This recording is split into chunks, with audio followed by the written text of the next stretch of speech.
So in the games industry, we have four big platform holders. We have Microsoft that has Xbox. We have Nintendo that, it's Nintendo, but at the moment it's the Switch. You got Sony with the PlayStation, and you got PC. Can't forget about PC. They're one of the more important ones as well, along with the other three. But now a new competitor has stepped themselves in the ring in the form of Google. We were expecting this for quite a while, but now we have their announcement and they are putting themselves in the ring. And I'm going to break it all down for you because it's a long conference and it's really confusing at times, but I'm here to break it down and then give you my thoughts after it all. So they are breaking down something that they call Stadia. Now, Stadia is a streaming gaming platform where you can play your games off your Google browser. Anywhere that you can use your Google browser, whether that's your phone, your computer, your Chromecast connected to your television, a tablet, you can play games off of it with Stadia. Now, kind of how they shared it was they said, an example they did was they had a trailer for Assassin's Creed Odyssey. And Assassin's Creed Odyssey was the game they kind of really showed off the technology with. Was that you could watch a trailer. And then on the trailer at the end of it, it has a moment where it can say play. And if you click on the play button, within 5 seconds or less, you would be playing that game.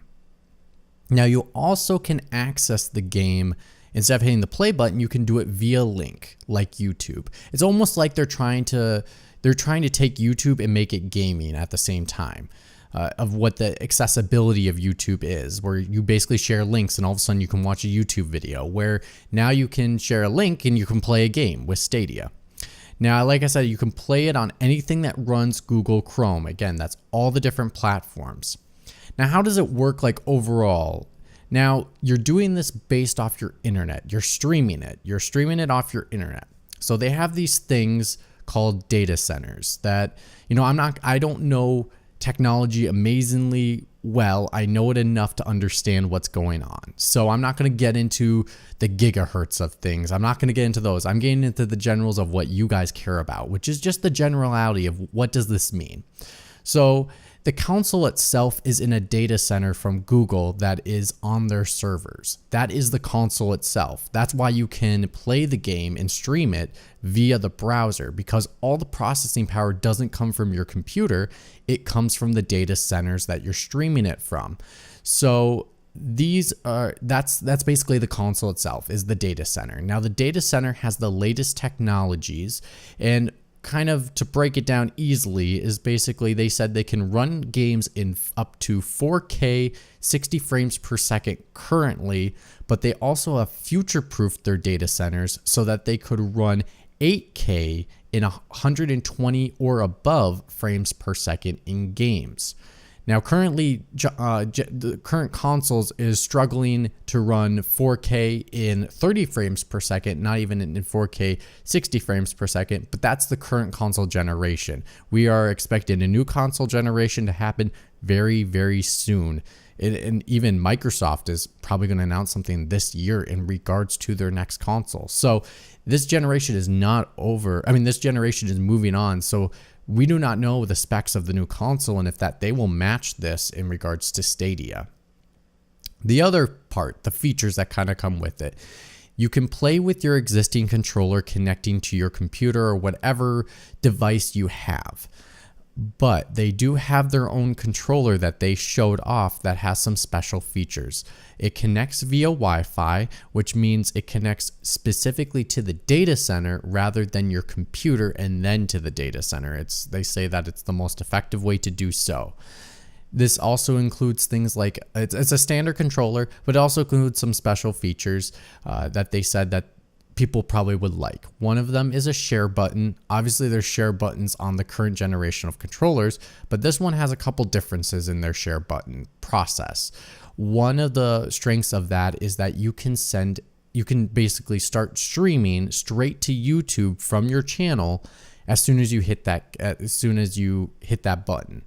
And you can even be streaming at 4K resolution at 60 frames per second which is very interesting.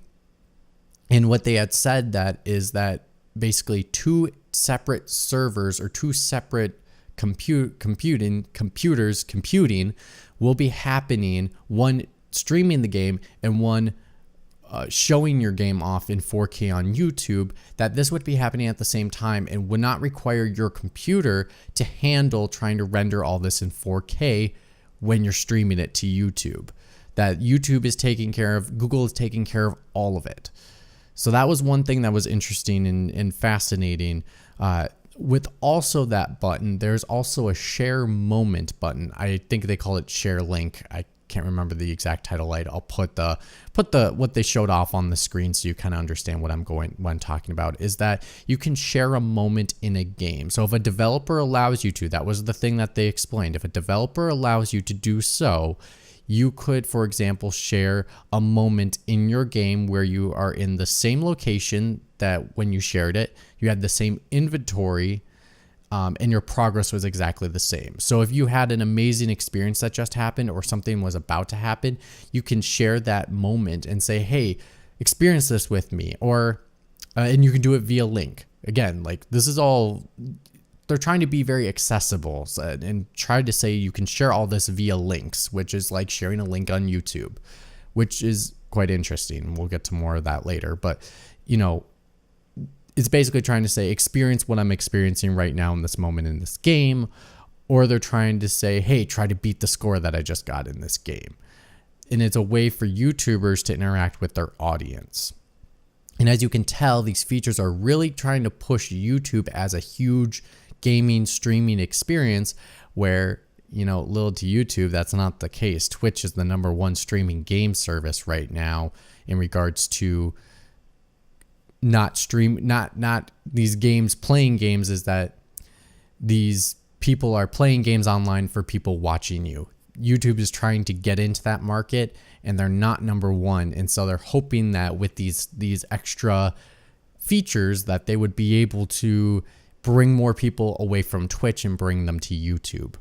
Now, the other button that was quite interesting was a Google Assist button that you could click. So if you're, in their example, they said if you're stuck in a part of a game, you can hit the Google Assist button and it will pull up a video from YouTube that will help you solve that problem that you're in that specific game, which is interesting as well. We'll talk about that in a minute. But the final feature that had to do with streamers and when you're streaming a game is a join kind of experience, where you can put a link or a join button. So say, for example, they were playing basketball. They were playing NBA, I think it was 2K probably. They were playing NBA 2K. And there's a join button. And so people can click the join button and get into a pool of people where once they're done with that current match they're playing, they would basically be able to hop on with their favorite YouTuber. Obviously, the YouTuber has to initiate and have the settings set up to say, yes, people can join my game while I'm playing it. But it just offers another way to interact with the audience. So those are the features with the controller and that were really effective. And the join one is not necessarily with the controller specifically. And actually they didn't really explain whether you could do any of these features without the controller in hand. I read a bunch of interviews. I did my preparation. I read a bunch of interviews. I watched Digital Foundry when they went over the specs and stuff. And there wasn't really much that they explained in regards to what you could or could not do with the controller, but they specifically talked about these features with the controller. So I'm assuming, based off the information I currently have, that this is only with the controller, except for that join the streamer button. And yeah, you know what? Actually, the join the moment probably is not with the controller either. It's probably just a faster way to access the feature. Again, they didn't give you much information in that aspect, so we'll have to find out when they announce more later, and we'll talk about that. Now, the final big thing that they did also was they announced that they are creating a first-party studio called Stadia Games and Entertainment, that they will be making first-party games for the Stadia platform. They also said that they're going to be working with big and small studios to help bring games to their platform as well. They also said that they will be holding more information coming in the summer. So This is basically what they have shared with us. I know that there was a couple things more that they shared that was more developer focused or kind of showing off the technology. I'm not really going to cover that. If you really want to see it, I will put a link in the video description of the actual keynote conference itself. So if you want to watch it, you can. But I covered the basics of what we're going for here. And after watching this and after taking some time to think about it, my initial thoughts were, this is very impressive to see, but it has so many questions for me as a person, as a gamer. And as I looked in chat rooms and talked with people, I'm not alone in this area. There's a lot of questions. And here are my initial questions that I already have right now.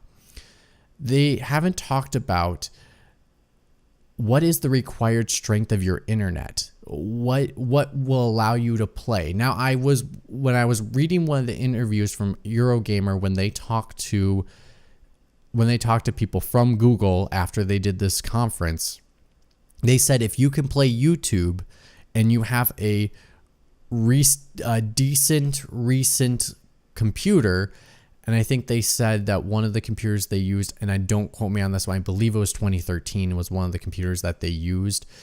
If you have a decent computer that can run YouTube, you can use Stadia.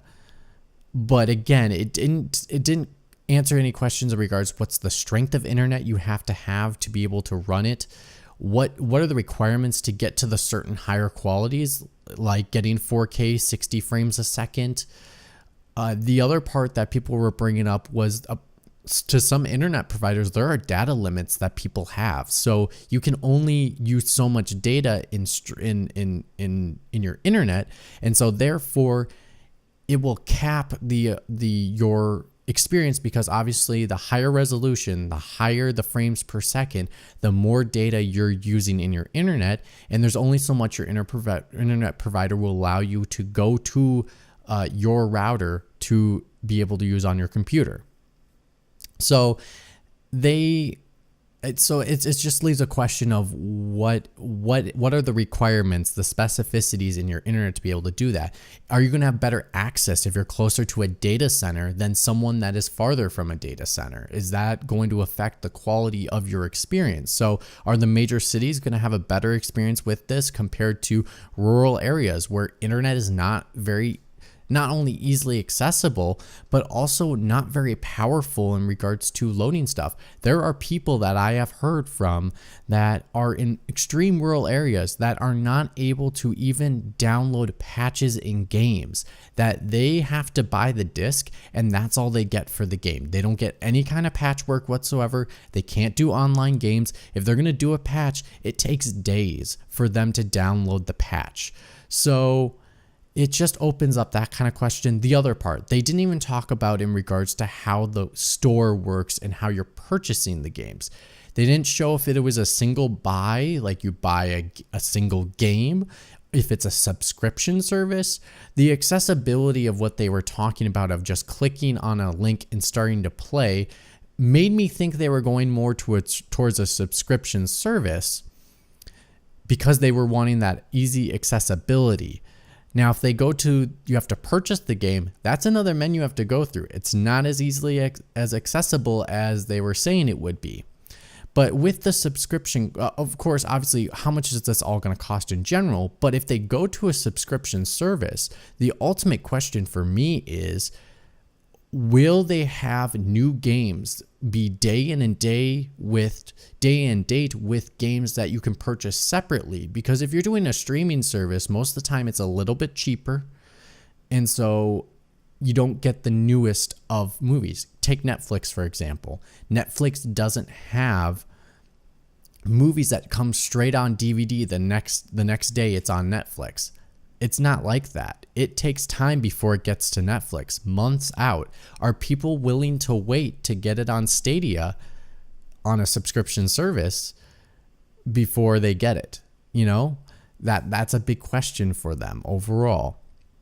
The other part is one of the big, that's just one of the big ones. But the other part that really just got me so nervous. And again, I'm extremely excited. I like the technology I see, but with the information they gave me, with everything that happened at the conference itself, and I can confirm that Google had issues with its streaming of its own conference. There were jitters and like malfunctions where they were going back and repeating a second. Where a guy was talking and he said like something right behind you, and then he said one more word and all of a sudden it went backwards a second and he goes something right behind you. If that happens in your game while you're streaming it, if Google in a controlled environment can't get their stream to to run efficiently, how do we trust them to run these games streaming online efficiently? You know, that's where it opens up the big question, and it makes it really nerve-wracking all at the same time. Now, I think the one thing that the current console manufacturers have going for them, like Microsoft, Sony, is that, you know, they have the console to fall back on. You know, if you have the disc and you're playing a game, you know, you can always go back to that disc. Whereas if you had a streaming service, and doesn't mean that Sony or Microsoft are not going in the streaming direction. Microsoft for sure is going in the streaming direction. But what they do, if we hope what happens, is that they still say you can still buy the disc. You can still play on a disc. That's still available to you.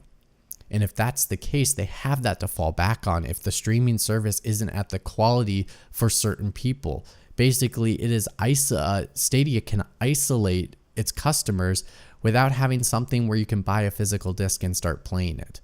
So there's limitations to Stadia currently in its state. So, you know, the console manufacturers in that focus, like I said, can slowly roll in streaming into their services as people increase their internet capabilities around their environments. But this is really interesting. Is it a game changer for games? Yes, it is. It is. Adding this kind of platform into the game space is going to change games. How positively and how negatively, I'm not sure. It's really interesting and really nerve-wracking to see because it is Google. They're a big infrastructure. They probably have it all down, but we just don't know. And for everyone, it's going to be experienced differently. So they do have more answers that they're going to answer for everyone in the summer. I honestly, in this demonstration and stuff, I think they left too many questions open that I think people are very nervous and not very. Either people are extremely excited or they're very, very scared about what's going to happen if everyone is going to streaming, that people aren't going to have physical games, which I don't think is ever going to happen. I think a platform like Sony is always going to have physical copies of games. I think they understand that customer base since the PlayStation 4. When Microsoft tried to go away from disc games, Sony embraced it because people, you know, it's not that people don't fear change, is that the world is not the same in regards to capabilities on the internet. And the more we push towards the internet, the more nerve-wracking it becomes because not everyone is at the same capability yet, and you're going to lose customers. So I'm just interested and intrigued, but at the moment, I'm not buying it. And I posted this on Twitter too this morning when I had my time to think of my thoughts, and this is why I feel that way. So what do you think? Have you taken a look at what Stadia has to offer? Is this leaving you excited? I really want to know what makes you really excited about this. What makes you nervous about a product like this that might be coming out? What are your questions that you have that hopefully get answered in the summer for Stadia? You know, there's a new platform holder, and I don't think Google is not just going to come in and back out really quick as soon as something like the Ouya that didn't last very long. Google is in this for the long haul. They put the infrastructure in. They're going to be here quite a while. So we do have a fifth competitor in the ring, and they are going to be here to stay. So what do you think? let me know in the comments below. And if you like this content, I have so much more content here on the channel, Freeze Frame Rate. Check it out. And if you like it, give it a thumbs up, share it with your friends. And if you want to keep up with everything I'm releasing here on the channel, hit that subscribe button. Thank you so much for watching. My name is Mitch, and I'm signing off saying, see you soon.